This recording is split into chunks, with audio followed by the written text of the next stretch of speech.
If you have noticed that your ejaculatory volume has decreased over the last several years, that what was once a significant, forceful release has become noticeably smaller and less powerful, I want you to understand something important before we go any further. You are not imagining it. It is not random. And it is most certainly not simply age in the way that phrase is usually meant, as if age were an explanation rather than a description. What is actually happening inside your body has a precise biological mechanism.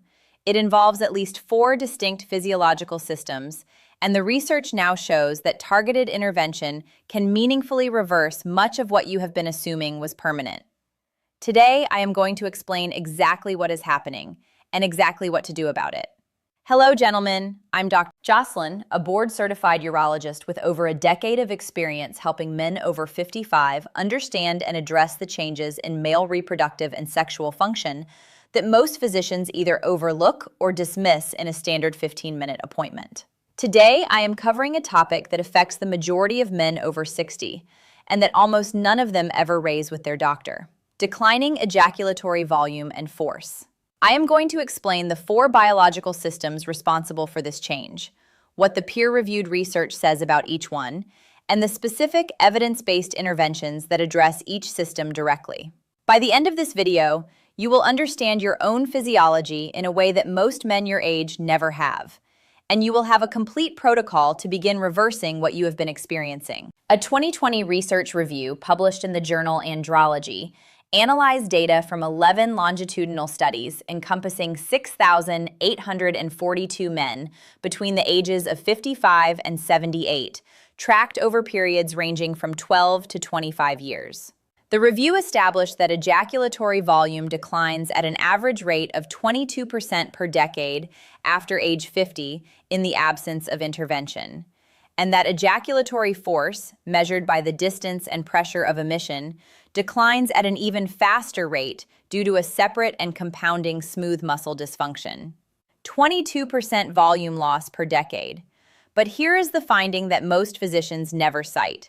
Men in the highest tertile for targeted nutritional, hormonal, and pelvic floor intervention showed a 41% improvement in ejaculatory volume markers and a 38% improvement in seminal vesicle contractile function compared to unmanaged controls at any age between 55 and 75.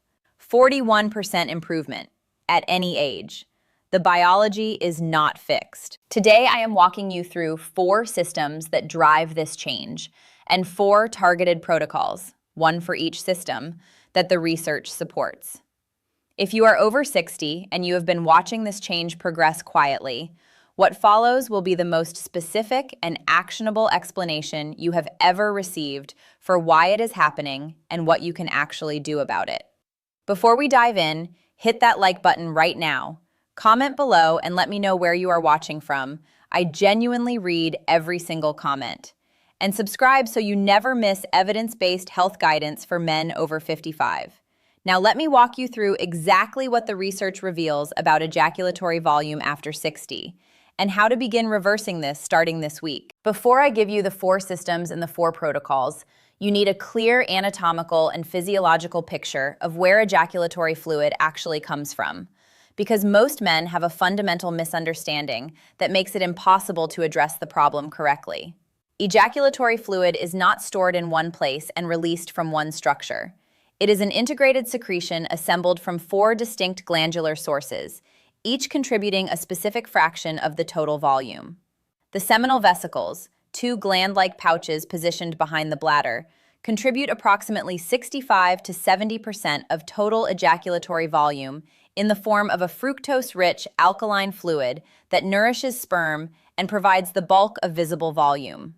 The prostate gland contributes approximately 25 to 30%, a thin, milky, slightly acidic secretion that activates sperm motility and provides the characteristic scent. The bulbourethral glands, also called Cowper's glands, contribute a small volume of pre-ejaculatory alkaline fluid that neutralizes urethral acidity. And the epididymis contributes the sperm themselves, which represent less than 5% of total volume, but whose transport depends entirely on the contractile force of the vas deferens smooth muscle. After 60, each of these four contributors is affected by a different set of biological changes. The seminal vesicles lose secretory volume as testosterone and dihydrotestosterone, which directly stimulate seminal vesicle epithelial secretion, decline. The prostate gland's secretory function diminishes as zinc depletion and chronic inflammation reduce the activity of the prostatic epithelial cells responsible for fluid production. The smooth muscle of the vas deferens loses contractile force as nitric oxide availability declines and sympathetic nervous system coordination of the emission reflex weakens. And the overall hydration status of the body, which most men over 60 manage poorly, directly determines the fluid availability for all four glandular contributors simultaneously. One patient, a 63-year-old former military officer named Raymond, came to me with a level of clinical precision about his own symptoms that I rarely encounter. He had been tracking the change for 3 years. He was not distressed. He was analytical. He wanted to understand the mechanism. When I explained that 4 separate systems were contributing to what he was observing, and that each one had a distinct, addressable biological driver, he told me afterward that it was the first medical conversation he had ever had about this subject that treated him as an adult. That is exactly the conversation we are having today.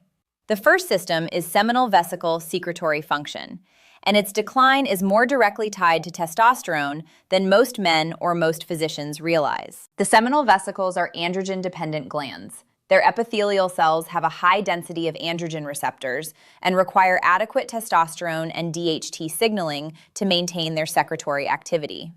When total testosterone declines, as it does at an average rate of 1 to 2% per year after age 40, and when free testosterone declines even faster due to rising SHBG, the seminal vesicles respond by reducing their fluid output proportionally. This is not a disease process. It is a direct, dose-dependent response to hormonal signal reduction. Research from the Journal of Clinical Endocrinology and Metabolism examined 890 men aged 58 to 74 over 16 months. Men with free testosterone in the lowest tertile showed seminal vesicle secretory volumes that were 44% lower than men in the highest tertile, independent of age. 44% less volume from free testosterone alone. Think of it like a factory whose production output is directly controlled by the strength of the incoming supply signal. When the hormonal signal weakens, the factory reduces output proportionally. Restoring the signal strength restores production. The specific intervention for seminal vesicle function is a 3-part approach targeting free testosterone. First, add zinc bisglycinate, 30 milligrams nightly, because zinc is the rate-limiting cofactor for testosterone biosynthesis in the Leydig cells and for 5-alpha reductase regulation that controls DHT availability at seminal vesicle receptors. Second, add ashwagandha KSM 66, 300 milligrams each evening, which has been shown in double-blind trials to reduce cortisol by 27% and increase total testosterone by 17%. Directly addressing the pregnenolone steal that cortisol-driven suppression produces. Third, perform resistance training involving large muscle groups, squats, deadlifts, or leg press, at least twice per week, as acute androgen release from compound lower body exercise is one of the most reliable natural testosterone stimuli available to men over 60. Starting this week, implement all 3 components simultaneously. They are synergistic, not interchangeable. One patient, 66 years old, came to me with free testosterone at the low end of the reference range and a consistent self-reported decline in ejaculatory volume over 4 years. After 12 weeks of zinc, KSM 66, and twice-weekly resistance training, his free testosterone had increased by 29%, and he reported a subjectively significant restoration of ejaculatory volume. He told me, "I thought testosterone only mattered for the gym. I had no idea it controlled this too."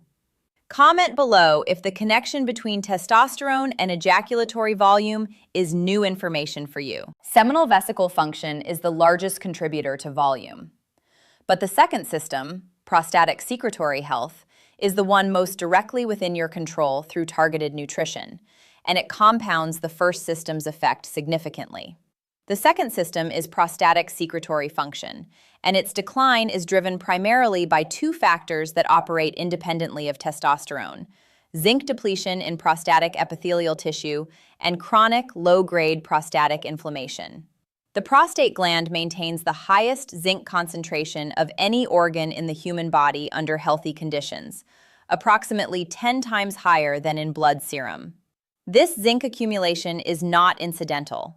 Prostatic zinc directly activates the secretory machinery of prostate epithelial cells, regulates their apoptotic cycle, and inhibits the 5-alpha reductase activity that, when unchecked, drives the inflammatory hyperplasia that reduces secretory capacity. After 60, prostatic zinc levels decline significantly in the majority of men due to a combination of reduced dietary zinc intake, diminished gut absorption efficiency, increased urinary zinc loss, and the zinc-depleting effect of chronic prostatic inflammation itself. According to research from the National Cancer Institute, men with BPH show prostatic zinc concentrations that are 60 to 80% lower than in men with histologically normal prostates, 60 to 80% lower. A 2021 study from the journal Prostate followed 760 men aged 55 to 73 over 15 months. Men receiving targeted zinc supplementation combined with a lycopene-rich dietary protocol showed a 33% improvement in prostate-specific secretory markers and a 28% improvement in self-reported ejaculatory volume compared to controls. 33% better prostatic secretion, 28% more volume. Think of it like restoring the fuel supply to a generator that has been running at reduced capacity. The generator's mechanical components are intact, but without adequate fuel at the cellular level, output is throttled regardless of demand. Zinc and lycopene together restore that fuel supply specifically to the prostatic secretory cells. The specific intervention is 30 milligrams of zinc bisglycinate daily, noting that this overlaps beneficially with the seminal vesicle protocol from System 1, combined with a daily serving of cooked tomato product in olive oil to provide lycopene in its most bioavailable cis configuration. Half a cup of tomato paste cooked in 1 tablespoon of extra virgin olive oil 5 to 7 days per week delivers the lycopene concentration documented in research.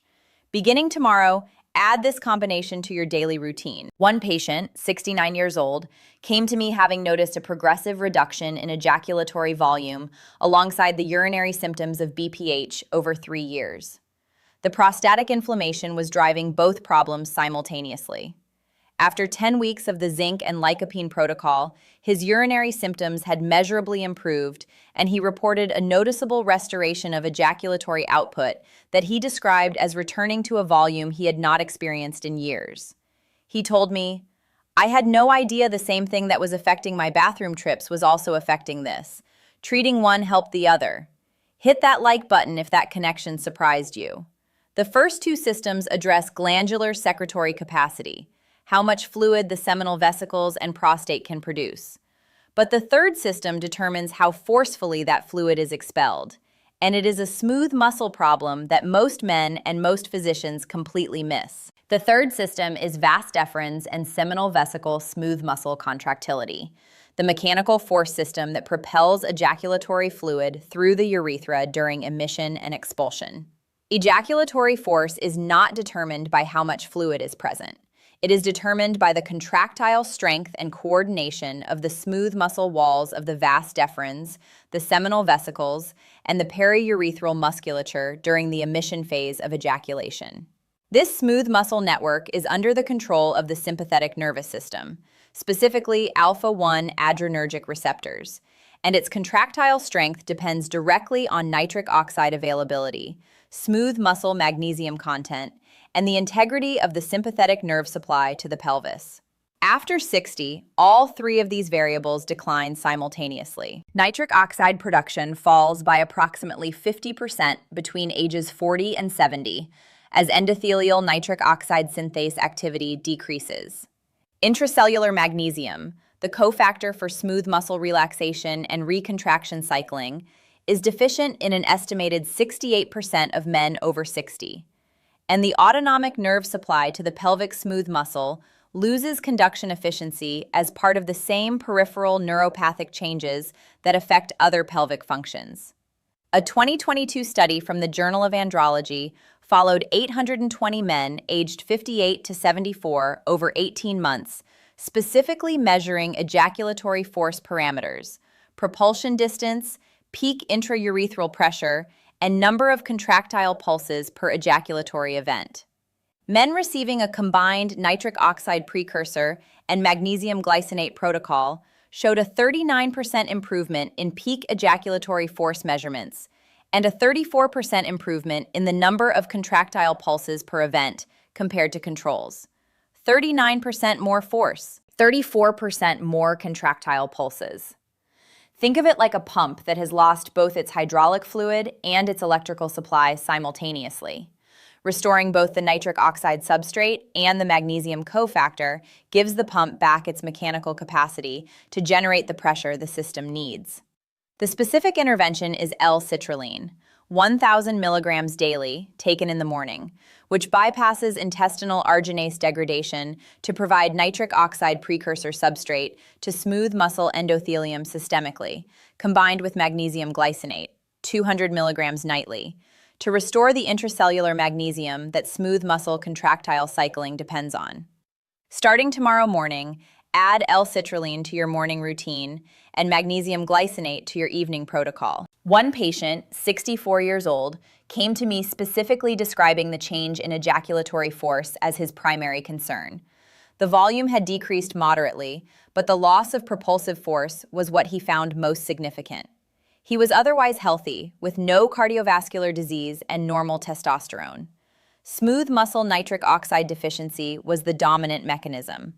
After 8 weeks of citrulline and magnesium glycinate, he described a restoration of ejaculatory force that he found frankly remarkable given the simplicity of the intervention. He told me, 2 supplements, 8 weeks. I came in here thinking this was irreversible. I was wrong. Comment below. Was ejaculatory force something you had noticed changing?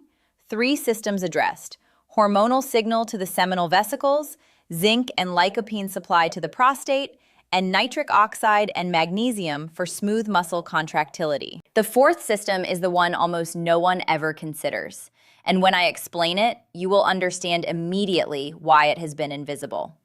The 4th system is systemic hydration status, and its direct, quantitative effect on ejaculatory fluid volume.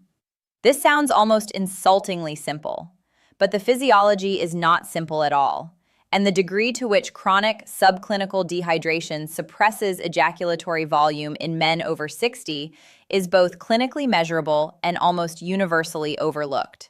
Here is the mechanism. Ejaculatory fluid is not produced from stored reserves. It is assembled in real time from plasma ultrafiltrate, fluid that is filtered directly from the bloodstream across glandular epithelial membranes in the seminal vesicles, prostate, and bulbourethral glands during the hours preceding and immediately surrounding arousal and ejaculation. When plasma volume is even modestly reduced, as it chronically is in men over 60 who lose thirst sensitivity with age and often drink significantly less fluid than their kidneys and glands require, the substrate available for this ultrafiltration process is reduced proportionally. Plasma volume reduction of just 3 to 5%, the threshold of clinically detectable dehydration, reduces glandular secretory output measurably. And most men over 60 are operating at a chronic 5 to 8% plasma volume deficit without ever feeling thirsty, because the hypothalamic thirst mechanism becomes progressively less sensitive with age. A 2019 study from the European Journal of Nutrition followed 710 men aged 55 to 72 over 14 months, controlling for all other variables and examining hydration status as an independent predictor of ejaculatory volume. Men in the well-hydrated tertile, defined as consistent daily water intake of at least 2.5 liters, showed 31% greater ejaculatory volume and 26% higher seminal vesicle secretory markers compared to men in the lowest hydration tertile. 31% more ejaculatory volume from hydration status alone. Think of it like a reservoir-fed irrigation system. The pipes, the pumps, and the fields are all functioning correctly, but if the reservoir is running low, The output at every downstream point is reduced, regardless of how efficient the distribution infrastructure is. Hydration is the reservoir. Everything else depends on it. The specific intervention is 2.5 liters of water daily. Not coffee, not tea, not juice, but water, consumed in a structured pattern. 500 milliliters upon waking before any food or coffee, 500 milliliters mid-morning, 500 milliliters with lunch, 500 milliliters mid-afternoon, and 500 milliliters with the evening meal. Do not rely on thirst as your guide. After 60, thirst is an unreliable and systematically late signal. Rely on the schedule. Beginning tomorrow morning, place a 500 milliliter glass of water on your nightstand tonight and drink it before your feet touch the floor. One patient, 71 years old, came to me after implementing every other element of the protocol described today: zinc, lycopene, testosterone optimization, citrulline, magnesium, and experiencing only partial improvement. When I reviewed his daily fluid intake in detail, he was consuming fewer than 1.2 liters per day, less than half the therapeutic target. We corrected his hydration schedule alone, without changing anything else. Within 3 weeks, his ejaculatory volume improved further than it had across the previous 3 months of supplementation combined. He told me, "You are telling me that part of the solution was water. I am embarrassed it took me this long to hear that." Have you ever tracked how much water you actually drink in a day? Comment below. Now let me bring all 4 systems together into a complete, time-anchored protocol you can begin implementing immediately. Tonight, place a full glass of water, 500 milliliters, on your nightstand. Take your zinc bisglycinate, 30 milligrams, and your magnesium glycinate, 200 milligrams, before bed, spaced at least 30 minutes apart to avoid absorption competition. Take your KSM 66 ashwagandha, 300 milligrams, 15 to 20 minutes before sleep to align its cortisol-lowering effect with your overnight hormonal recovery window. That is tonight's action. 3 supplements, 1 glass of water staged for morning. Total time, 2 minutes. Starting tomorrow morning, drink the staged 500 milliliters of water before anything else. Then take your L-citrulline, 1,000 milligrams, with a glass of water.